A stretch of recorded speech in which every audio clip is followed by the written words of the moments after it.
Hoje o Cabeça para Cima está debatendo Gog e Magog. Mas antes da gente prosseguir, deixa eu só dar uma dica importante para você que quer dar uma renovada no seu cardápio de casa.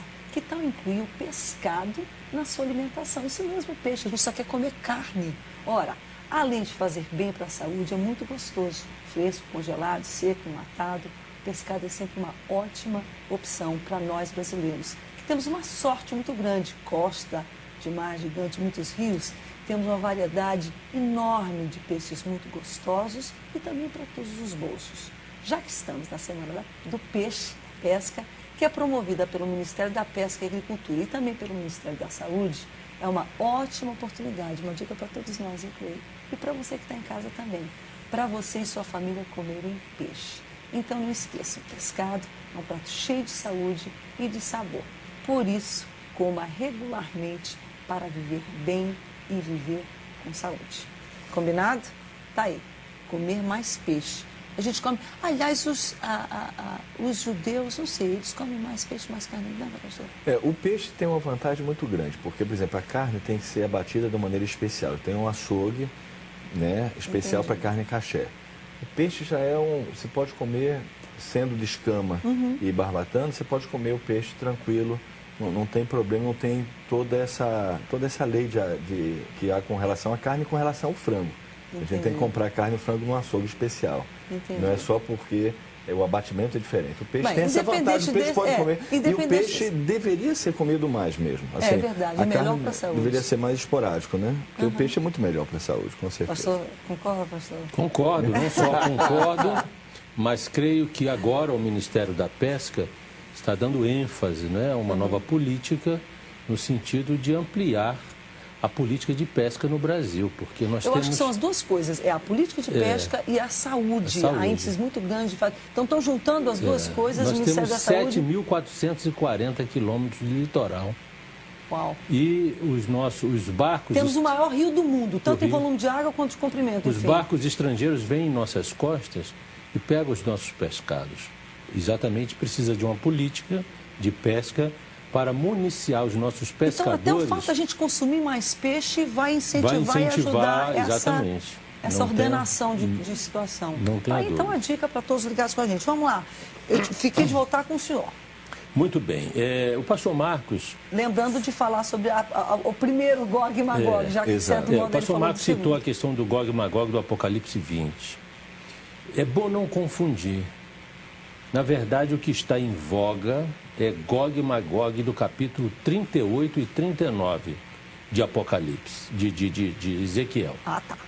O Apocalipse, o Gog e Magog, capítulo 20, se refere ao momento em que haverá a batalha final para a destruição do diabo, que na verdade são as nações do mesmo lugar de onde saíram Gog e Magog do Apocalipse 38. De Ezequiel 38. Desculpe, de Ezequiel 38, que são as nações do norte. Não tem a ver com o que está acontecendo no mundo agora. Certo.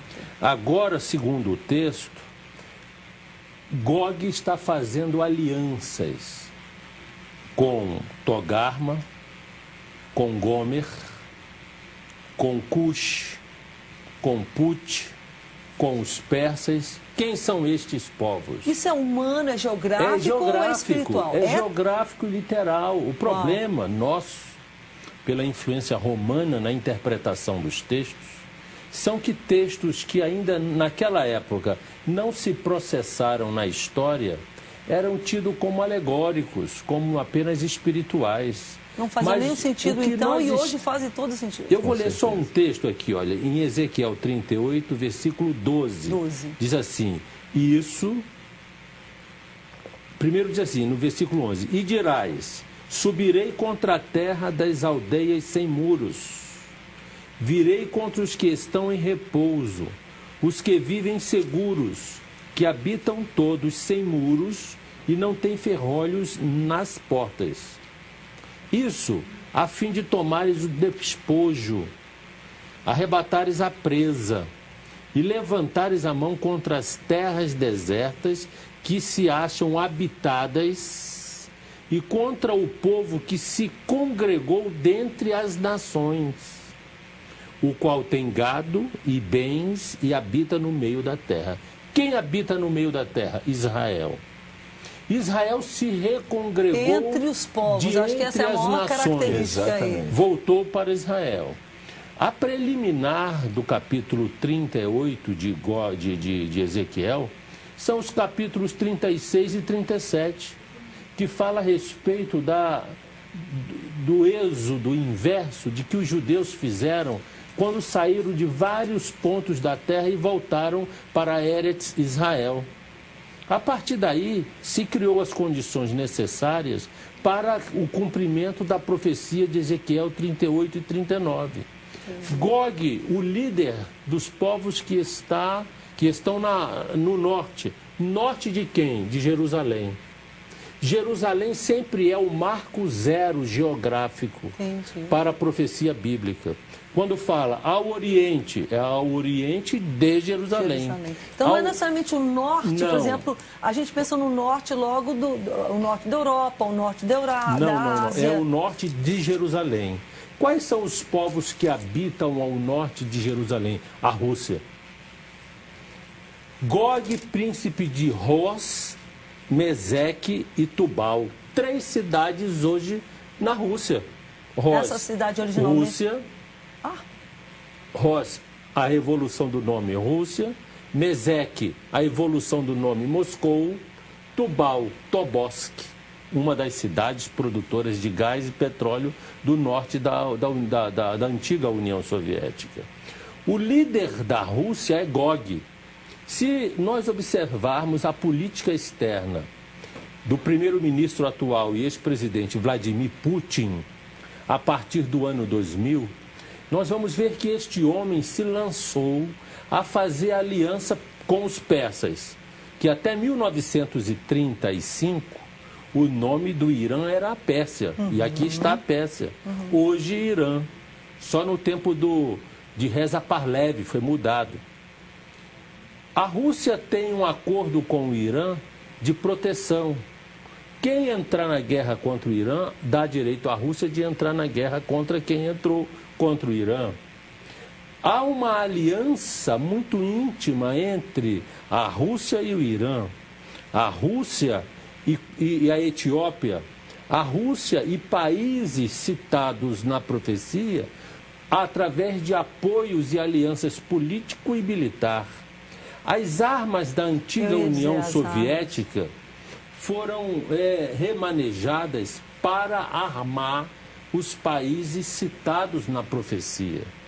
As nações hoje falam de paz, mas se armam até os dentes para a guerra. A geografia política em torno de Jerusalém, com as nações hostis, estão já armadas para a possível invasão a Israel. Uma guerra hoje no Oriente Médio equilibraria as forças econômicas do mundo, segundo os analistas.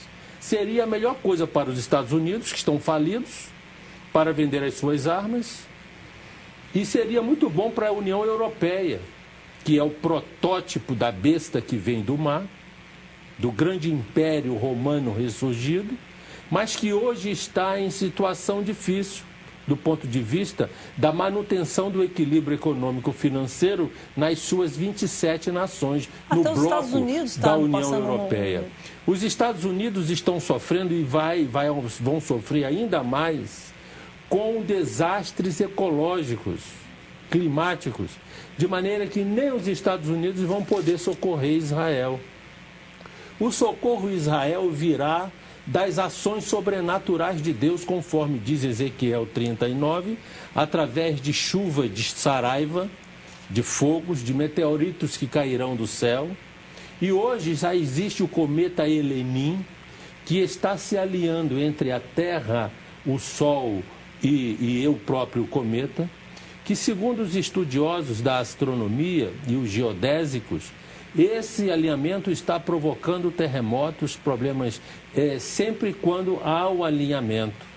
E há uma possibilidade de que a cauda do Elenin colida com a Terra, com o planeta Terra, providenciando assim chuva de meteoritos, exatamente o que fala Ezequiel 39, quando os exércitos da Rússia, do Irã, da Líbia, da França, da Itália, da Espanha, os países da Europa Ocidental, da Casa de Togarma, que é a Turquia. A Turquia agora, há 3 semanas atrás, rompe as relações diplomáticas com Israel. É a verdade. Está tudo, o cenário mundial está, de certa forma, pronto, preparado.